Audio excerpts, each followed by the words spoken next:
තෙරුවන් සරණයි ආයුබෝවන් ධර්මාචාර්ය විභාග පන්තිය 27 වෙනි දවසේ සාකච්ඡාව බෞද්ධ විනය මාර්ගය හා පාලි භාෂා පරිච්ඡේද පොතට අදාළවයි අපි සිදු කරන්නේ. මීට කලින් අපි පාඩම් 26ක් සාකච්ඡා කරලා තියෙනවා පොත් පහටම අදාළව. අද අපි මේ සාකච්ඡා කරමින් ඉන්නේ 5 වෙනි සතියේ. එක සතියකට බදාදා ඉඳලා ඉරිදා දක්වා දවස් 5ක් රාත්‍රී 9ට මේ සාකච්ඡාව අපි සිදු කරනවා. මේ සාකච්ඡාව සිදු කරන්නේ ප්‍රධාන වශයෙන්ම පිරිවෙන දහම් පාසල අපේ YouTube නාලිකාව සහ Facebook පිටුව මුහුණු පොතේ පිටුවක් තියෙනවා. ඒ වගේම සමූහයේ පිරිවෙන දහම් පාසල ධර්මාචාර්ය විභාගය සඳහා සූදානම් වෙන පිණි සිටින්නට බලාපොරොත්තු වෙන ඔබට නිර්මාණය වෙලා තියෙන සමූහය තමයි ධර්මාචාර්ය විභාග පන්ති එකමුතුව. දැන් ගොඩක් දෙනෙක් එකතු වෙලා තියෙනවා. ගොඩක් සාකච්ඡාවන් අපි මේ ඔස්සේ සාකච්ඡා කරනවා. ඉතින් අද දවසේ අපි සාකච්ඡා කරන්නේ බෞද්ධ විනය මාර්ගය හා පාලි භාෂා පරිච්ඡේද පොතේ 5 වෙනි පාඩමට අදාළ කොටසක්. ටිකක් දිගයි පාඩම. ඒ නිසා අපිට සම්පූර්ණ පාඩම අද සාකච්ඡා කරන්නට හැකියාව ලැබෙන්නේ නැහැ. භික්ෂුන් වහන්සේලා සඳහා විශේෂිත ඉගැන්වීමක් තමයි ප්‍රාතිමෝක්ෂය කියන්නේ. භික්ෂු ප්‍රාතිමෝක්ෂය. එහෙනම් අපි බලමු මොකක්ද මේ භික්ෂු ප්‍රාතිමෝක්ෂය කියන්නේ කියලා. ඔබට නිර්වචනයක් ඉදිරිපත් වෙනවා. ප්‍රාතිමෝක්ෂය කියන්නේ මොකක්ද කියලා නිර්වචනයක් තමයි ඉදිරිපත් වෙන්නේ පළවෙනියටම. බලමු අපි මොකක්ද කියලා. තේරුම් ගන්නට උත්සාහ කරලා බලමු. තේරුම් ගන්නට අපහසු නැහැ. ඔව්.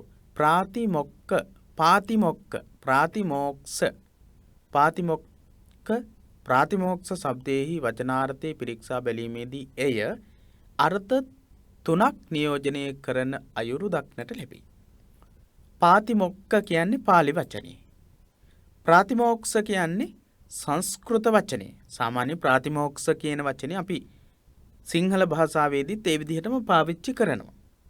මේ වචනය සංස්කෘත වචනයක්. පාතිමොක්ඛ කියන එක තමයි පාලි වචනේ. සාමාන්‍ය පාලි භාෂාව තමයි තේරවාදී සම්ප්‍රදාය තුළ සියලුම ධර්ම විනය කාරණාවන් සාකච්ඡා වෙන භාෂාව. පාතිමොක්ඛ කියන්නේ මේ භාෂාවෙන්. එතකොට පාතිමොක්ඛ එහෙම නැත්නම් ප්‍රාතිමෝක්ෂ කියන එක යෙදෙන්නේ අර්ථ තුනකින්. ඒ වචනය යෙදෙනවා අර්ථ තුනකින්. පැවිදි කිස සාර්ථක කර ගැනීම සඳහා ගමන් කරන මගෙහි මුල් පියවර නිසා පාතිමොක්ඛ සංවර නමින් සීලෙහි කොටසක් හඳුන්වා දෙනු ලැබේ. සීලේ කොටසක් හඳුන්වලා දෙනවා පාතිමොක්ඛ සංවර කියලා කොටසක්. පාතිමොක්ඛ සංවර කියලා කොටසක්. පැවිදි කිස සාර්ථක කර ගැනීම සඳහා ගමන් කරන මගෙහි මුල්ම පියවර තමයි පාතිමොක්ඛ සංවර කියලා කියන්නේ. පාතිමොක්ඛ සංවර සීලය. පැවිදි ජීවිතයේ සාර්ථක කරගත යුතු අවස්ථාවක්. ප්‍රාතිමෝක්ෂ සංවරය. ප්‍රාතිමෝක්ෂයේ තුල තියෙන සියලුම ශික්ෂාවන්හි හික්මීම තමයි පාතිමොක්ඛ සංවර කියලා කියන්නේ. ඒක මොකක්ද? පැවිදි කිස කියලා කියන්නේ පැවිදි ජීවිතය. පැවිදි ජීවිතයේ කළ යුතු කාර්යයන් සාර්ථක කරගන්න. පැවිදි ජීවිතයේ සාර්ථක කරගන්න අනිවාර්යයෙන්ම මේ ප්‍රාතිමෝක්ෂ සංවර සීලය. පාතිමොක්ඛ සංවර සීලය කියන සතර සංවර සීලේ පළවෙනි එක. සංවරය ඇති කරගත යුතු භික්ෂුන් වහන්සේලාට පනවලා තියෙන සීල් 4ක් තියෙනවා. ඒකෙන් පළවෙනි එක තමයි පාතිමොක්ඛ සංවර කියලා කියන්නේ. මේක පැවිදි කෘත්‍ය. පැවිද්දෙකු විසින් කරන්නට ඕන කාර්යයන් සාර්ථක වෙන්නට නම් සාර්ථක කරගන්නට නම් ප්‍රාතිමෝක්ෂ සංවර සීලය ඇති කරගන්නට ඕන. මහා වග්ග පාළියේහි සියලු කුසල ධර්මයන්ට මුල් වීම ප්‍රමුඛ වීම යන අර්ථයෙන් ආදිමේතං මුඛමේතං පමුඛමේතං කුසලානං ධම්මානං පාතිමොක්ඛ නම් වේ යයි සඳහන් වේ. ඔව් ඒක අර්ථයක් පැවිදි කිස සාර්ථක කර ගැනීම සඳහා ගමන් කරන මාවතේ පාතිමොක්ක සංවර කියලා සීලයේ කොටසක් හඳුන්වලා තියෙනවා.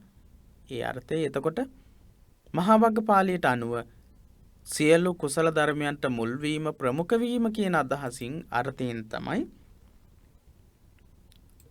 පාතිමොක්ක කියලා යෙදෙන්නේ. කොහොමද යෙදෙන්නේ මහා වග්ගේ? මෙන්න මෙහිමයි. ආදිමේතං මුකමේතං පමුකමේතං මේ සියලු කුසල ධර්මයන්ට මුල් වීම ප්‍රමුඛ වීම කියන අදහස. ආදිමේතං මුල් වීම, මුකමේතං පමුකමේතං ප්‍රමුඛ වීම කියන අදහස. කුසලානං ධම්මානං කුසල් දහම් වලට සියලු කුසල් ධර්මයන්ට කුසල් වලට ප්‍රමුඛ වීම මුල් වීම කියන අදහසින් තමයි පාතිමොක්ක කියලා කියන්නේ. නම් බේයයි සඳහන් වේ. එයද සීලේ ප්‍රමුඛත්වයේ අවධාරණය කරන්නකි. එතනදී සීලේ ප්‍රමුඛත්වයේ අවධාරණය කරලා තියෙනවා. දෙවැන්න සසරින් මිදීමට හේතු වන කරුණ යන අර්ථයයි. දෙවැනි අදහස තමයි සසරින් මිදීමට හේතු වෙන කරුණු කියන අදහස. පළවෙනි අදහස ආදිමේතං මුකමේතං පමුකමේතං කුසලානං ධම්මානං පාතිමොක්ක කියලා සියලු කුසල ධර්මයන්ට මුල් වීම ප්‍රමුඛ වීම කියන අර්ථය අදහස. ඊළඟට දෙවෙනි අදහස සසරින් මිදීමට හේතු වන කරුණ කියන අදහස. අපායාදී දුක් වලින් මුදා ගන්නා ආරක්ෂා කර ගන්නා හේන් ශික්ෂා පදවලට එම නම යෙදෙන බව යෝ තං පාති රක්කති තං මොක්කේති මෝචේති අපායාදිකේහි දුක්කේහි යෝ තං පාති රක්කති තං මොක්කේති මෝචේති අපායාදිකේහි දුක්කේහි කියලා පශ්චාත් පිටක සාහිත්‍යයෙහි දක්නට ලැබේ. පස්සේ කාලේ පිටක සාහිත්‍යවල එහෙම සඳහන් වෙලා තියෙනවා. දෙවෙනි අදහස සසරින් මිදීමට හේතු වෙන කරුණු කියන අදහසින්. අපායාදී දුක් වලින් මුදා ගන්නා ආරක්ෂා කර ගන්නා හේයින් ශික්ෂා පදවලට එම නම යෙදෙන බව. සසරින් මිදීමට හේතු වෙන කරුණු කියලා. කාර්යයක් පශ්චාත් පිටක සාහිත්‍යයේ දක්නට ඇත. ඊතා ශ්‍රේෂ්ඨ ඊතා උතුම් අතිමොක්කං පතිප්ප මොක්කං අතිසෙට්ඨං අති උත්තමං යන අර්ථයේදීම සඳහාද යොදාගත හැකි බව වෙනත් නිර්වචනයකදී දැක්වේ. වෙනත් නිර්වචනයකදී දැක්කේ. හරි, මේක ලියා ගන්න. එක අර්ථයක් තමයි සියලු කුසල ධර්මයන්ට මුල් වීම ප්‍රමුඛ වීම කියන අදහස. පාලි කොටසත් අවශ්‍ය නම් ලියා ගන්න. ආදිමේතං මුකමේතං පමුකමේතං කුසලානං ධම්මානං පාතිමොක්ක ප්‍රාතිමොක්ෂය කියන එකේ අදහසක්. සියලු කුසල ධර්මයන්ට මුල් වීම ප්‍රමුඛ වීම කියන අදහස. ආදිමේතං මුකමේතං පමුකමේතං කුසලානං ධම්මානං පාතිමොක්ක ඒකේ පාලි වචනේ, පාලි වාක්‍යය. ඊළඟට සසරින් මිදීමට හේතු වෙන කරුණු කියන අදහස. අපායාදී දුක් වලින් මුදා ගන්නා ආරක්ෂා කර ගන්නා හේයින් ශික්ෂා පදවලට එම නම යෙදෙන බව. සසර දුකින් මිදීමට හේතු වෙන කරුණු කියන අදහස. ඊළඟට මේක තමයි අපායාදී දුක් වලින් මුදා ගන්නා ආරක්ෂා කර ගන්නා හේයින් ශික්ෂා පදවලට එම නම යෙදෙන බව. යෝ තං පාති රක්කති තං මොක්කේති මෝචේති අපායාදිකේහි දුක්කේහි. සසරින් මිදීමට හේතු වෙන කරුණු කියන අදහස තමයි මේක තියෙන්නේ. යෝ තං පාති රක්කති තං මොක්කේති මෝචේති අපායාදිකේහි දුක්කේහි. අපායාදී දුක් වලින් ආරක්ෂා කරනවා, මුදනවා කියන අදහසින් තමයි යෝ තං පාති රක්කති තං මොක්කේති මෝචේති අපායාදිකේහි දුක්කේහි කියන අදහස. හොඳයි, දෙවෙනි කාරණේ. ඊළඟට තුන්වෙනි අදහස ඊතා ශ්‍රේෂ්ඨ ඊතා උතුම් අතිමොක්කං පතිප්ප මොක්කං අතිසෙට්ඨං අති උත්තමං කියන අදහස් තුන. ඔන්න ඔය අදහස් තුනට අනුව තමයි ප්‍රාතිමෝක්ෂය කියන්නේ. එහෙම නැත්නම් පාතිමොක්ක කියන එක යෙදিলা තියෙන්නේ. විවිධ බෞද්ධ සම්ප්‍රදායන්හි ප්‍රාතිමෝක්ෂ යන්න තුලනය කරන විචාරක මත අනුව තේරවාදී සම්ප්‍රදායයේදී මුඛ ශබ්දයේ මුල් කොටගෙන මුඛ්‍ය ප්‍රධාන යන අර්ථය නිරූපණය කරන බවත්. විවිධ බෞද්ධ සම්ප්‍රදායන් වල ප්‍රාතිමෝක්ෂය කියන එක තුලනය කරලා දක්වනවා. ඒ එක එක බෞද්ධ සම්ප්‍රදායන්ගේ අදහස් ගැන අපිට තුලනය කරලා එකකට එකක් සම්බන්ධ කරලා අපිට සාකච්ඡා කරන්න පුළුවන්. එතනදී තේරවාදී සම්ප්‍රදායයේදී මොක්ක කියන එක මොක්ක කියන එක පාවිච්චි වෙන්නේ මුඛ කියන શબ્දය මුල් කරගෙන. මුඛ කියන එකේ අදහස තමයි මුඛ්‍ය එහෙම නැත්නම් ප්‍රධාන කියන එක. තේරවාදී සම්ප්‍රදාය එහෙනම් පාතිමොක්ඛ කියන එක දෙන්නේ මොන අදහසින්ද? මුඛ්‍ය ප්‍රධාන කියන අදහසින්. අපි බලමු පහුගිය විභාග ප්‍රශ්න පත්‍රවල කොහොමද මේ පාඩමට අදාළව ප්‍රශ්න ඉදිරිපත් වෙලා තියෙන්නේ කියලා. ඔව් තේරවාදී බුද්ධ ධර්මයේ මූලික ඉගැන්වීම් කියන්නේ අපි ඊයේ කතා කරපු ප්‍රශ්න පත්‍රයේ.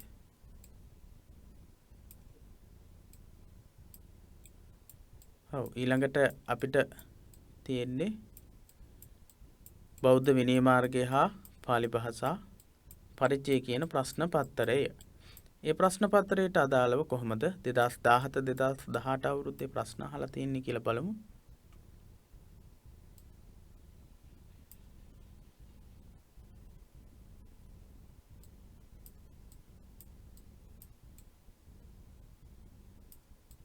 ඔව්.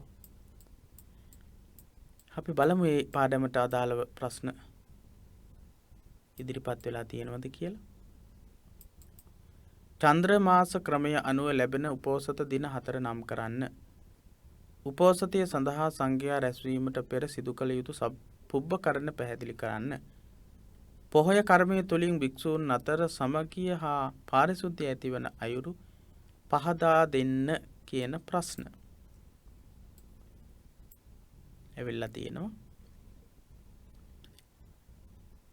ඒ මේ පාඩමට අදාළව ආපු ප්‍රශ්නයක් නෙවෙයි. ඊළඟට අපි බලමු 2018 2019 අවුරුද්දේ මේ පාඩමට අදාළව ප්‍රශ්න ඉදිරිපත් වෙලා තියෙනවද කියලා.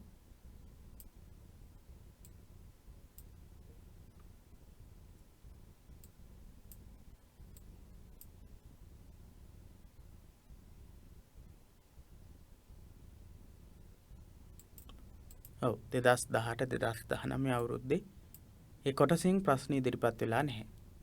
එහෙනම් අනිවාර්යයෙන්ම මේ වතාවේදී ඒ කොටසින් ප්‍රශ්න ඉදිරිපත් වෙන්නට තියෙන අවස්ථාව වැඩි.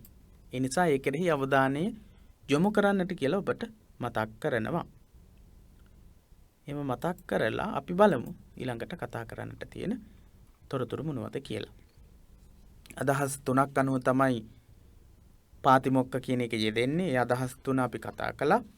ඊට පස්සේ තේරවාදී සම්ප්‍රදායයේදී මුඛ්‍ය ප්‍රධාන කියන අර්ථයෙන් තමයි පාතිමොක්ඛ කියන එක යෙදලා තියෙන්නේ කියලා කතා කළා. තේරවාදී නොවන බෞද්ධ සංස්කෘත සම්ප්‍රදායන්හිදී මිදීම මුච් අර්ථය ගෙන දෙන බවත් කියවේ. පඬිවරු සඳහන් කරනවා තේරවාදී නොවන බෞද්ධ සංස්කෘත සම්ප්‍රදායන්හි තේරවාදී නොවන එහෙත් බෞද්ධ සංස්කෘත සම්ප්‍රදායන් දරන අය මුච් ධාතුව පදනම් කරගෙන මිදීම කියන අදහසින් ප්‍රාතිමෝක්ෂ කියන එක පාවිච්චි කරනවා කියලායි කියන්නේ. නූතන විවහාරයේදී භික්ෂු භික්ෂුණී දෙපිරිසෙහි සංවරය සඳහා පනවා ඇති ශික්ෂාපද අන්තර්ගත ග්‍රන්ථය හැඳින්වෙනුයේ ප්‍රාතිමෝක්ෂ නාමයෙනි. වර්තමානයේදී ප්‍රාතිමෝක්ෂයේ විදිහට අපි හඳුන්වන්නේ භික්ෂු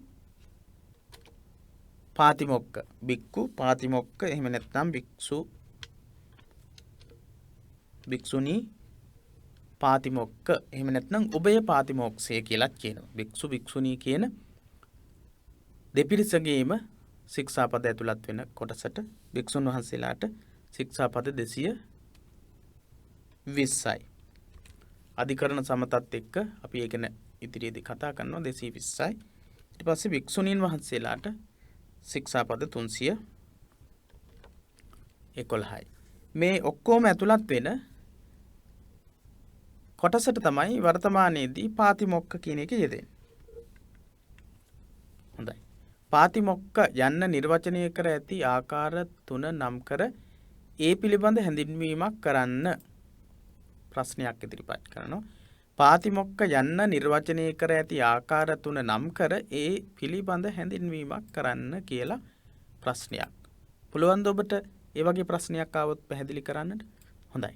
ඔබට අපි ඉතින් සිහිපත් කරනවා අනිවාර්යයෙන්ම මේ ප්‍රශ්නෙට පිළිතුරක් ලියලා අපේ සමූහයට එහෙම නැත්නම් අපේ පිටුව ඔස්සේ ඔබට යොමු කරන්නට පුළුවන්කම තියෙනවා. එහෙනම් ප්‍රශ්නේ ලියා ගන්න. පාතිමොක්ක යන්න නිර්වචනය කර පාතිමොක්ක කියන එක නිර්වචනය කරන්න පුළුවන්. අපි නිර්වචනය කළා. ඒ ආකාර 3 සාකච්ඡාත් කළා. එහෙනම් මේ ගැන ඔබට ප්‍රශ්නයක් ඉදිරිපත් වුණොත් පිළිතුරක් ලියන්නට නම් ඊට පෙර ඔබ පූර්ව සෝදානමකින් ඒ සම්බන්ධව ක්‍රියා කළ යුතු වෙනවා. හොඳයි. තේරවාදීන් මුඛ්‍ය ප්‍රධාන සහ මිදීම් කියන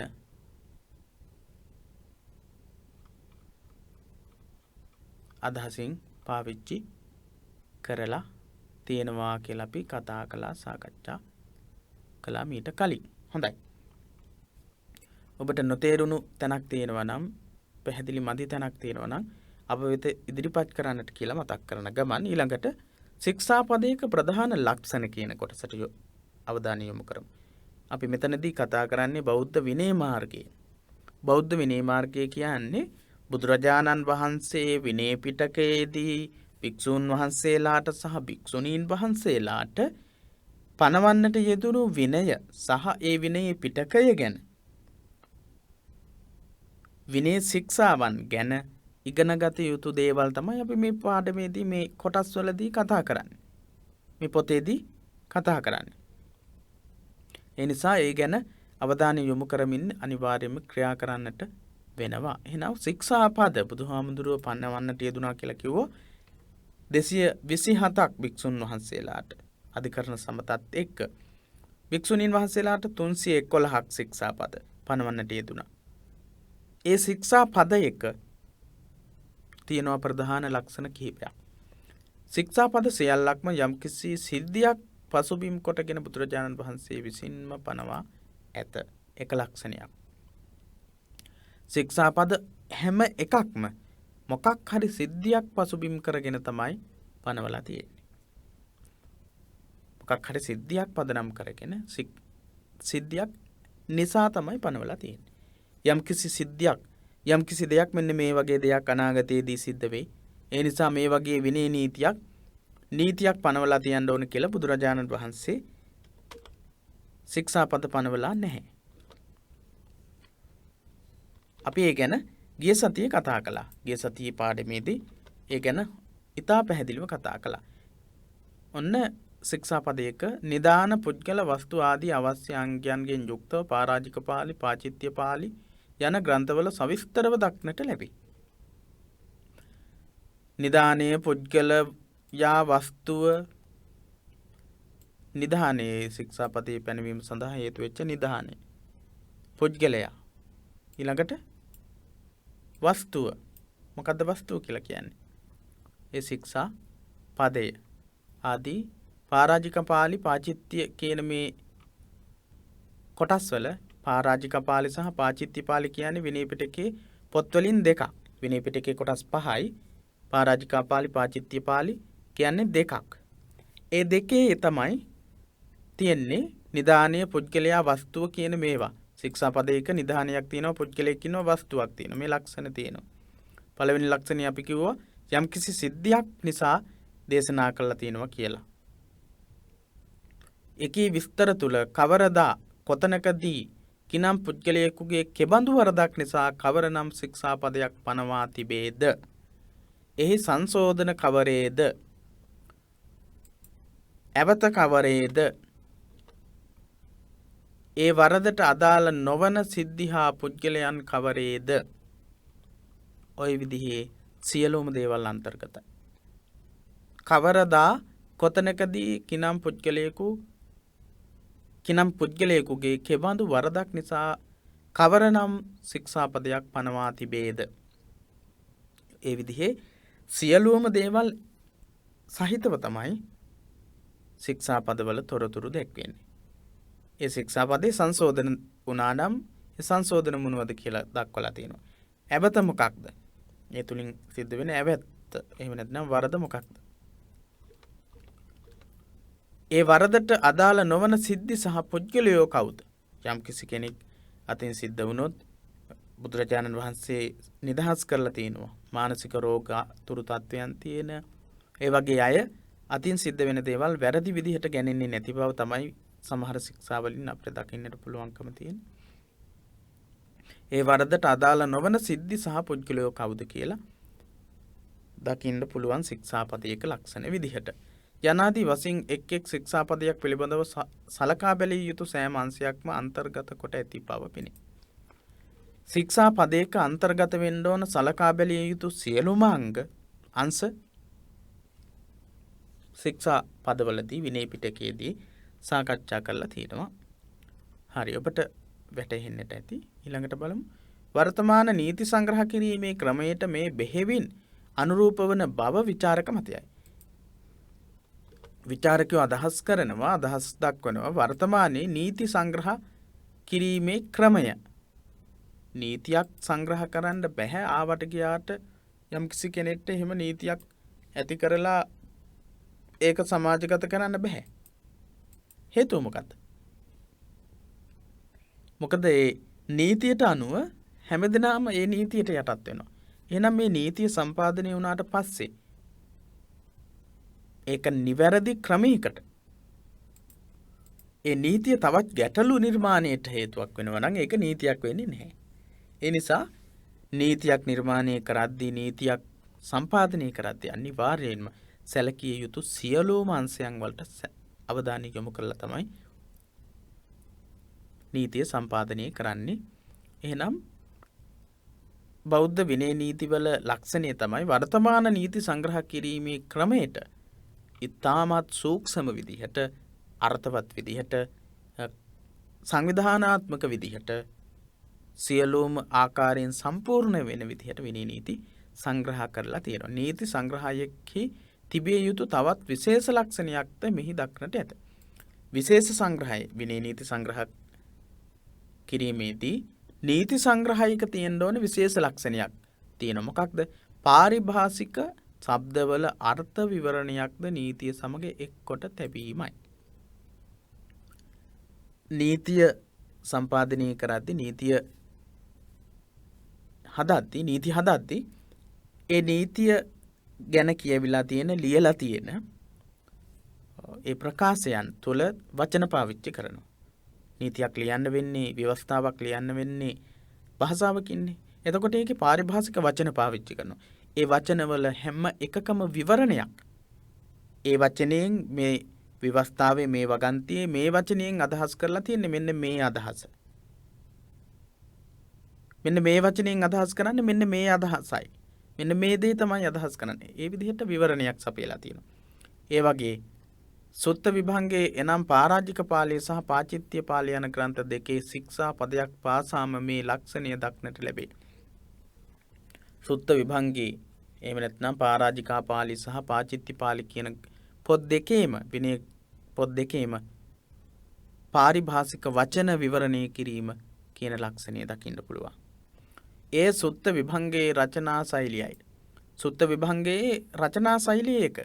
ඒ කියන්නේ හැම විනය නීතියකටම අදාළ පාරිභාෂික වචන විවරණය කරලා දක්වන එක සුත්ත විභංගයේ රචනා ශෛලියට එකතු වෙලා තියෙනවා. එසේ නැතිව ඉහත සඳහන් කරුණු නිසා සුත්ත විභංග ප්‍රාතිමෝක්ෂයේ අර්ථකථනයක් යයි කිවහොත් එය විනය විරෝධීය. සුත්ත විභංග ප්‍රාතිමෝක්ෂයේ අර්ථකථනයක් යයි කිවහොත් ඒ විනය විරෝධීය. සුත්ත විභංගය කියන්නේ ප්‍රාතිමෝක්ෂයේ අර්ථකථනයක් කියලා කිව්වොත් ඒක විනය විරෝධී. සුත්ත විභංගයේ තියෙන්නේ විනය නීති විවරණය කරලා දැක්වීම. ඒක සාමාන්‍ය ප්‍රාතිමෝක්ෂයට අර්ථ විවරණයක් සැපයීම නෙවෙයි ඒ සුත්ත විභංගේ අර්ථ විවරණය කරලා තියෙන ඒ කොටස් ඇතුළත් කරලා ඒකෙමුත් කොටස් අන්තර්ගත කරලා තමයි ප්‍රාතිමෝක්ෂය කියන එක පස්සේ කාලයක නිර්මාණය කරගන්නේ. මෙසේ සකස් වී ඇති විනය තුල පාතිමොක්ඛ යනුවෙන් හැඳින්වෙන ශික්ෂාපද කොටස වික්ෂු සමාජයේ විශේෂ අවශ්‍යතාවයක් සඳහා සංග්‍රහ කරන ලද්දකි. සුත්ත විභංග කියන එහෙම නැත්නම් පරාජිකා සහ පාචිත්‍ය කියන මේ කොටස් වල විස්තර කරලා තියෙන විවරණය කරලා තියෙන කොටස් ඇතුළත් කරලා පස්සේ කාලයේදී භික්ෂුන් වහන්සේලාට නිරන්තරයෙන්ම පොහොය කර්ම ගෙවල් වලදී මෙනෙහි කරන්නට අවශ්‍ය නිසා විශේෂිත වූ කොටස් පමණක් ඇතුළත් කරලා තමයි ප්‍රාතිමොක්ඛ කියන එක නිර්මාණය කරලා තියෙන්නේ. එනම් පොහොය දිනක රැස්වන භික්ෂූන් විසින් කියවීම පිණිසයි. මේ සංග්‍රහ කරගෙන තියෙන පාතිමොක්ඛ කියන අද පාවිච්චි කරන ශික්ෂාපද 200 ගණනම ඇතුළත් වෙලා තියෙන කොටස පොහොය දිනවලදී රැස්වෙන භික්ෂුන් වහන්සේලා පොහොය කර්මයේදී ගෙදරදී සජ්ජායනා කරන්නට ඕන නිසා සංග්‍රහ කරගත විශේෂ සංග්‍රහයක්. මේ සියල්ල කියවා අවසානයේදී Taman පිරිසිදු නම් නිහඬව සිටින ලෙසත් එවතක් සිදු වී ඇතනම් එය ප්‍රකාශ කරන ලෙසත් දේශක භික්ෂුව නිවේදනය කරයි. පාමොක් දෙසා ගැනීම ගැන අපි ඉදිරියේදී සාකච්ඡා කරනවා විස්තර වශයෙන් සාකච්ඡා කරනවා. ඉතින් ඒ විනය ශික්ෂාවන් ඇතුළත් ප්‍රාතිමෝක්ෂයේ පොය කර්මයේදී දේශනා කරනවා සජ්ජායනා කරලා තමන් පිරිසිදු නම් නිහඬව ඉන්න ඕන. තුන්හිම් භාවය කියලා කියනවා. එවතක් වරදක් සිදු වෙලා තියෙනවා නම් මේක භික්ෂුන් වහන්සේලා ඉදිරියේ ප්‍රකාශ කළ යුතුයි. නිහඬ බව තුළින් සියලු දෙන පිරිසිදු බව ප්‍රකාශ කරේ. නිහඬව හිටියොත් එතනින් අදහස් කරන්නේ සියලු දෙනාම පිරිසිදුයි කියලා. තුන්හිම් භාවය තුළින් නිහඬ භාවයෙන් අදහස් කරන්නේ සාමාන්‍ය සම්බුද්ධ ශාසනයේදී විනය කර්මයකදී කිසි කෙනෙක් ඒ ඇවතටපත් වෙලා නැහැ කියන අදහස. උපෝසත කර්මය සඳහා රැස් වූ අවස්ථාවේදී කියවීම සඳහා මෙසේ තථාගත ප්‍රඥප්ති ශික්ෂාපද තථාගත ප්‍රඥප්ති කියන්නේ තථාගත ශික්ෂාපද විනය නීති පද වෙන්කොට ධාරණය කරගෙන එන අතර ඒවා පිළිබඳ විස්තර අධ්‍යයනය කළ යුත්තේ මූල ග්‍රන්ථයන් ආශ්‍රේණි. ඒ විදිහට ශික්ෂාපද සියල්ලක්ම කටපාඩමින් පවත්වාගෙන එනවා. ඒ ගැන වැඩි විස්තර අපිට කතා කරන්නට ඉගෙන ගන්නට වෙන්නේ විනය පිටකයේ තියෙන කොටස් වලට අදාළව. විනය පිටකයේ තියෙන කොටස් වලින් තමයි අපිට හදාරන්නට වෙන්නේ. හොඳයි. ශික්ෂාපදවල තියෙන විශේෂ ලක්ෂණ ඔබට තේරෙන්නට ඇති. වැටහෙන්නට ඇති. ඒ ලක්ෂණ තියෙන ඒ වගේම ප්‍රාතිමෝක්ෂ විදිහට අපි හඳුන්වන කොටස අපි කතා කළා සාකච්ඡා කළා. ශික්ෂාපදයක තියෙන ලක්ෂණ ටික කතා කළා. ගොඩක් වැදගත් වෙන කරුණු මෙතනදී මේ දිගටම සාකච්ඡා කරගෙන යන්නේ. එකක්වත් අපිට ඉවත් කරන්නට බෑ. අනවශ්‍යයි කියලා ඉවත් කරන්නට පුළුවන් කමක් නැහැ. හොඳයි. ඊළඟට අනුමාත්‍රිකාවක් තියෙනවා ශික්ෂාපද වර්ගීකරණය කියලා. ඔබේ පොතේ හොඳට බලන්න අවධානය යොමු කරන්න. ඒ කොටසේ තියෙන කරුණු තමයි දැන් අපි කතා කරන්නට යන්නේ. හොඳයි. ඒ කොටසට අවධානය යොමු කරන්න. වැදගත් වෙන විශේෂ දේවල් ලියා ගනිමු. භික්ෂු ප්‍රාතිමෝක්ෂය තුළ භික්ෂූන් සඳහා පනවා ඇති ශික්ෂාපද සංඛ්‍යාව වශයෙන් 220කි. 220යි. අපි මුලදීත් කතා කළා. මම සමහර තැන්වලදී සඳහන් කළා 227යි කියලා. 227ක් වෙන්නේ අධිකරණ සමතත් එක්ක. අධිකරණ සමත ගැනත් අපි පස්සේ පාඩම් වලදී කතා කරනවා. ඒ නිසා දැනට මතක තියාගන්න විනය නීති භික්ෂුන් වහන්සේලා සඳහා භික්ෂු ප්‍රාතිමෝක්ෂයට ඇතුළත් වෙනවා 220ක් කියලා.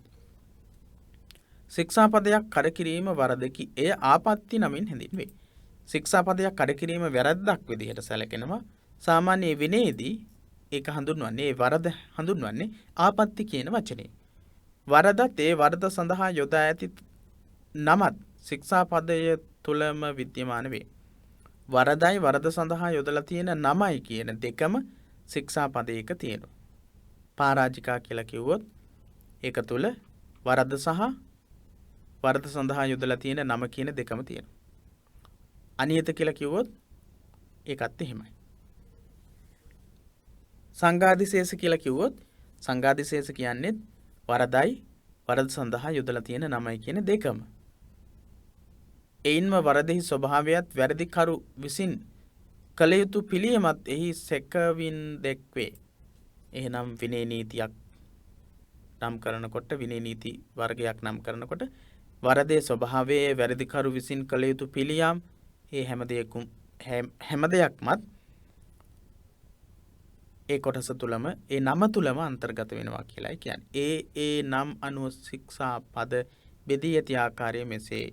ඒ නම් අනුව ශික්ෂා පද බෙදලා තියෙන විදිහ මෙන්න මෙහෙමයි.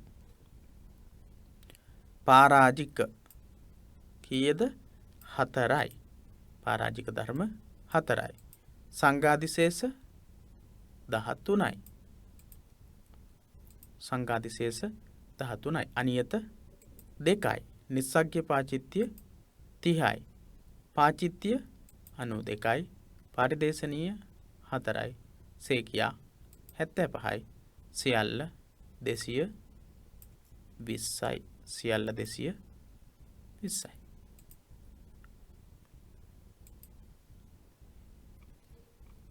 ආයෙත් බලමු. පරාජික 4යි. සංඝාදිශේෂ 13යි. අනියත 2යි. නිස්සග්ග පාචිත්‍ය 30යි. පාචිත්‍ය 92යි. පරිදේශනීය 4යි. සේකිය 75යි. ওই විදිහට තමයි වර්ග කරලා දක්වන්නට පුළුවන්කම තියෙන ශික්ෂාපද වර්ගීකරණය. හොඳයි, මේවා කෙටි සටහන් විදිහට ලියා ගන්න. විනය ශික්ෂාපද වර්ගීකරණය වෙන විදිහ. කීප වතාවක් මේවා කියවමින් ඔබේ මතකයේ රැඳෙන්නට ඕන. විනය ශික්ෂාපද වර්ගීකරණය වෙලා තියෙන්නේ කොහොමද කියලා අහන්නට පුළුවන්. කෙටි ප්‍රශ්නවලදී අහන්නට පුළුවන්. පරාජික ආදී මේ කරුණු ශික්ෂාපද සංඛ්‍යාත්මකව අහන්න පුළුවන්. පරාජික ධර්ම කීයද? සංඝාදිශේෂ කීයද කියලා අහන්න පුළුවන්. එහෙම නැත්නම් ශික්ෂාපද වර්ගීකරණය කර ඇති ආකාරය විස්තර කරන්න කියලා අහන්න පුළුවන් ප්‍රශ්නයක්. ශික්ෂාපද වර්ගීකරණය කර ඇති ආකාරය ගෙනහැර දක්වන්න කියලා ප්‍රශ්නයක් ආවොත් ලියන්නට නම් ඔබට මේවා මතක තියෙන්නට ඕන. ශික්ෂාපද වර්ගීකරණය කර ඇති ආකාරය ගෙනහැර දක්වන්න කියලා. මෙහි දක්වා ඇත්තේ වරදක බරපතලකම අනුව පිළිවෙලින් සංග්‍රහ කොට දැක්වෙන ආපත්ති මාලාවකි.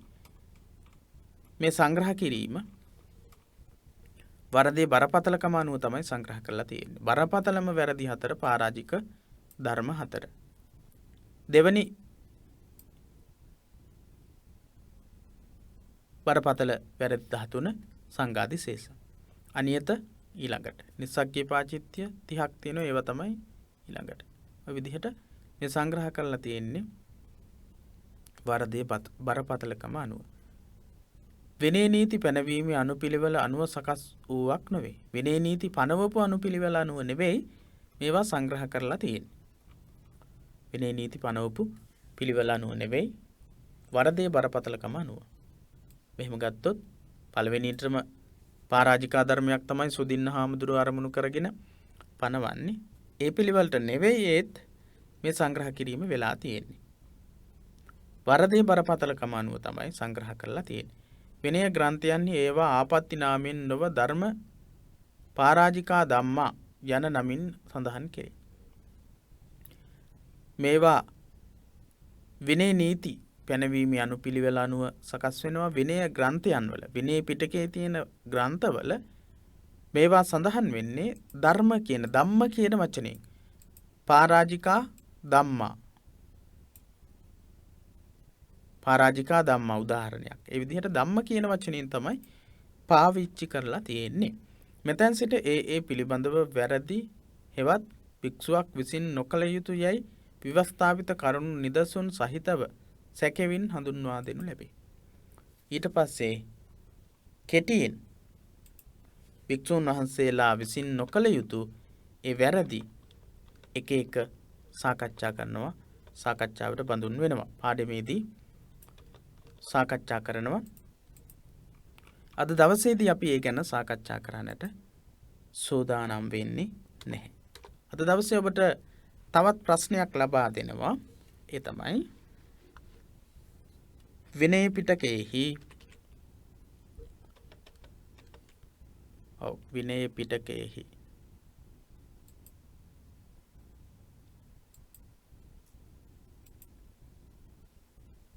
අපි විනය පිටකය කියන එක අයින් කරමු.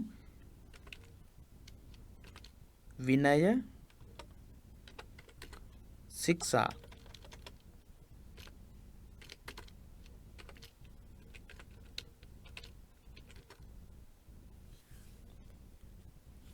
ශික්ෂා පදවල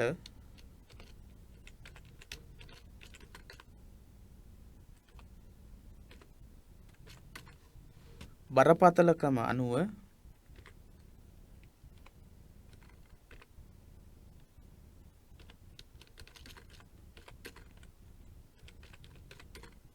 සංග්‍රහ කර ඇති අතර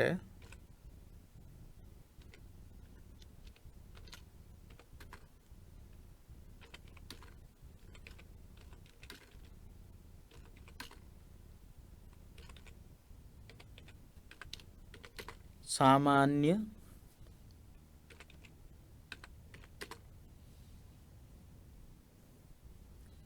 විනය ශික්ෂා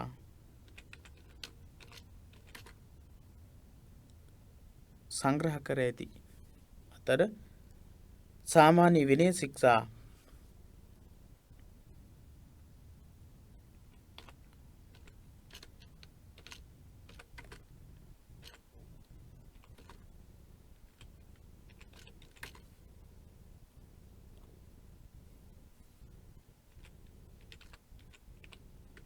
සංග්‍රහ කර ඇති ආකාරය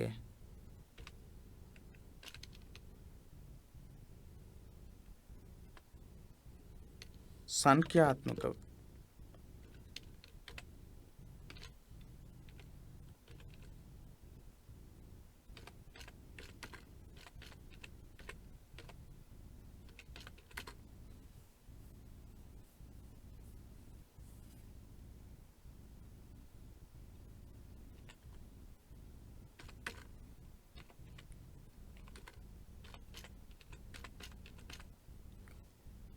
සංඛ්‍යාත්මකව දක්වමින් ගෙන හැර දක්වන්න.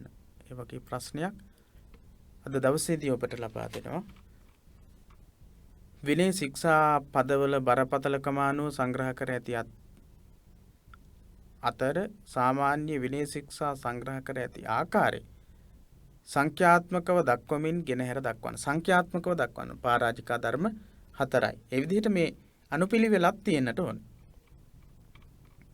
අනුපිළිවෙල මේ අනුපිළිවෙලම තියෙන්නට ඕන. පරාජිකා ධර්ම 4යි, සංඝාතිශේෂ 13යි, අනියත 2යි, නිස්සක්ඛ්‍ය පාචිත්‍ය 30යි, පාචිත්‍ය 92යි, පාරිතේශනීය 4යි, සේකියා 75යි, සියල්ල 220යි. ඒ විදිහට දක්වන්නට ඕන. හැබැයි මතකයෙන් ලියන්නට ඕන. පොත ළඟ පාත තියෙන හින්දා ඔබට පුළුවන් පොත බලාගෙන ලියන්න. හැබැයි විභාගයේදී එහෙම පොත බලාගෙන ලියන්න ලැබෙන්නේ නැහැ. ඒ නිසා උපරිම උත්සාහ කරන්න මේවා මතකයේ හිට අඳවා ගන්න. හොඳයි. එහෙමනම් ඊළඟ දවසේදී අපි විනය ශික්ෂාවන් තුල තියෙන පරාජිකා ධර්ම කියන්නේ මොනවද? සංඝාතිශේෂ කියන්නේ මොනවද? අනියත කියන්නේ මොනවද? නිස්සග්ගිය පාචිත්‍ය පාරිදේශනීය සේකියා ධර්ම කියන මේවා ගැන වෙන වෙනම සාමාන්‍ය දල අදහසක් සාකච්ඡා කරනවා. ඒ සාකච්ඡාව පැවැත්වෙන්නේ ඊළඟ සතියේ. ඊළඟ සතියේ බ්‍රහස්පතින්දා දවසේ රාත්‍රී 9ට තමයි බෞද්ධ විනය මාර්ගය හා පාලි භාෂා පරිචය පොතට අදාළව සහ ප්‍රශ්න පත්‍ර වලට අදාළව තොරතුරු සාකච්ඡා කරන්නේ. ගිය වර්ෂවල මේ කොටසින් ප්‍රශ්න ඉදිරිපත් වෙලා තියෙන්නේ අඩුවෙන් නිසා අනිවාර්යයෙන්ම මේ වර්ෂයේදී ඔබ වැඩිපුර අවධානය යොමු කිරීම වැදගත් කියන එකත් සිහිපත් කරමින් පිරිවෙන දහම් පාසල අපේ සියලුම සම්බන්ධතා වලින් අද දවසේදී සමුගන්නවා. හැම දිනාටම තෙරුවන් සරණ ප්‍රාර්ථනා කරමින්